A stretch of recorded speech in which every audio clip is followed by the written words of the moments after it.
வணக்கம். எல்லாம் வல்ல மூகாம்பிகையினுடைய அருளோடு இன்றைய சிந்தனைகள்.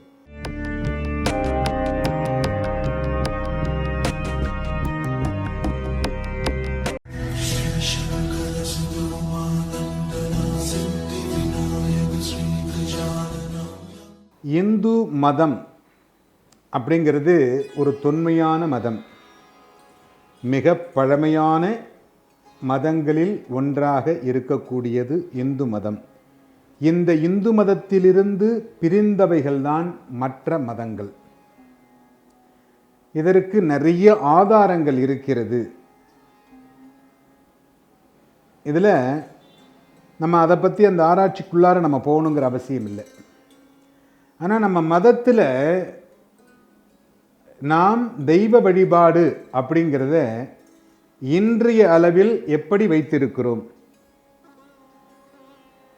ஒரு ஃபாஸ்ட் ஃபுட் ரேஞ்சில் நம்ம வச்சுருக்கிறோம். போகிறோம், ஐயர்கிட்ட சொல்கிறோம், என் பேருக்கு அர்ச்சனை பண்ணணும் அப்படின்னு சொல்லி அவர் டைரெக்டாக உங்களுடைய பெயரை சொல்கிறார். உங்களுடைய பெயரை கேட்குறாரு, உடனே டைரெக்டாக உங்களுடைய பெயருக்கு வந்துடுறாரு.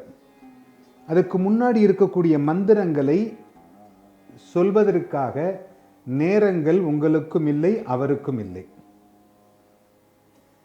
அது என்ன முன்னாடி மந்திரங்கள் இருக்கு அப்படின்னா, ஒரு பிறந்த நாள் அன்று நீங்கள் அர்ச்சனைக்கு போகிறீங்க.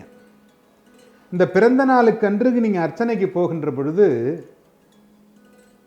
அங்கே என்ன சொல்லி அர்ச்சனை பண்ணணும்? உங்களுக்கு அங்கே என்ன தேவை? ஒரு 18 வயது பையன், ஒரு 12th படிச்சுக்கிட்டு இருக்கார், 12ஆம் வகுப்பு படித்து கொண்டிருக்கக்கூடிய ஒரு மாணவன், அவனுடைய பிறந்த நாள். அந்த பிறந்த நாளுக்கு நீங்கள் அர்ச்சனை செய்ய போகிறீர்கள். அவனுடைய பெயரை சொல்லி, நட்சத்திரத்தை சொல்லி, ராசியை சொல்லி, இவருக்காக நான் அர்ச்சனை செய்கிறேன், இவ்வளவுதான் அவர் சொல்றது. ஆனால் அந்த இடத்துல என்ன சொல்லணும்? முதல்ல சுக்லாம்பரதனம் சொல்லணும். பிள்ளையார் கூட்டிக்கணும், அந்த பையன் பிள்ளையார் கூட்டிக்கணும். அதுக்கப்புறம் மமோ பார்த்த சமஸ்த துரித ஜெயத்வார அப்படின்னு சொல்லி, இந்த பூமி அப்படிங்கிற அகண்ட ஒரு இடத்தில் பாரத கண்டே அப்படின்னு சொல்லி, இதில் பாரதம்ங்கிற நாட்டில் தட்சிண பாருசே அப்படின்னு சொல்லி, இந்த இடத்துல இந்த ஊரில் நான் வசித்து கொண்டிருக்கிறேன். இன்றைய தினம் குரோதிநாம சம்பஸ்தரே, என்ன அயனம், என்ன மாதம், என்ன பட்சம், கிருஷ்ணபட்சமா சுக்கலபட்சமா, இந்த பட்சத்தில் என்ன திதி, இன்னைக்கு தசமி, சுக்கலபட்ச தசமி திதியாம் அப்படின்னு சொல்றோன்னு வச்சுங்களேன். இன்னைக்கு என்ன நட்சத்திரம், அந்த நட்சத்திரத்தை சொல்லி இன்றைய தினத்தில் நான் அதற்கு பிறகு இவர்களுடைய பெயர் நட்சத்திரங்களை கூறி அர்ச்சனை செய்ய போகிறேன். எதற்காக அர்ச்சனை செய்ய போறேன்னு சொல்லியாச்சு. எதற்காக? இப்ப எதற்காக நான் அர்ச்சனை செய்ய போகிறேன் என்றால், இவருடைய பிறந்த நாள், ஜென்ம நட்சத்திர தினம். அதனால இவருக்கு ஆயுர்பாகம் நல்ல விதமாக இருக்க வேண்டும். இந்த பையன் 18 வயசு, 12th படிக்கிற பையன்.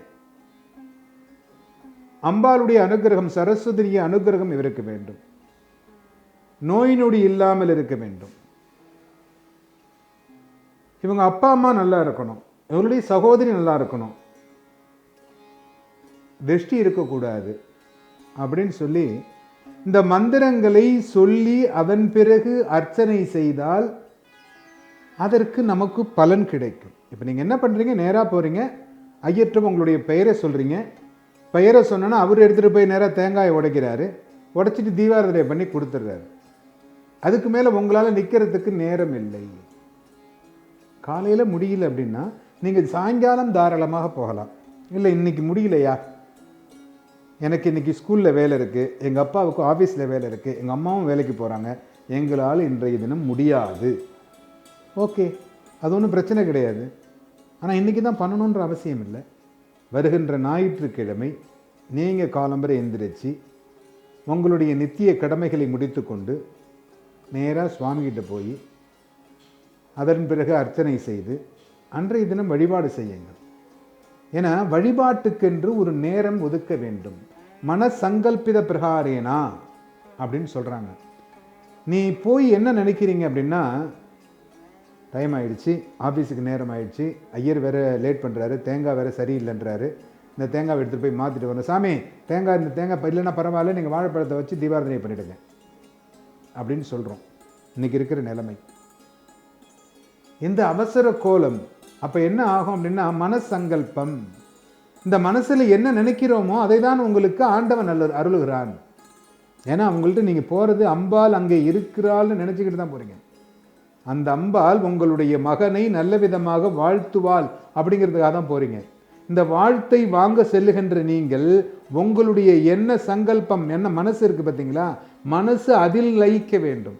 என்னுடைய பையன் நல்ல விதமாக படிக்க வேண்டும், நல்ல நண்பர்கள் கிடைக்க வேண்டும், அது ரொம்ப முக்கியம். இன்னைக்கு இருக்கிற நிலைமையில் நல்ல நண்பர்கள் கண்டிப்பாக கிடைக்க வேண்டும், அவனுக்கு நல்ல உத்தியோகத்தில் வேலை கிடைக்க வேண்டும், தவறான எண்ணங்கள் வரக்கூடாது, கெட்ட சவகாசம் வரக்கூடாது, கெட்ட பழக்கங்கள் வரக்கூடாது அப்படின்னு சொல்லி நீங்கள் இறைவன்கிட்ட பிரார்த்தனை பண்ணினா தான் அது உங்களுக்கு நடக்கும்.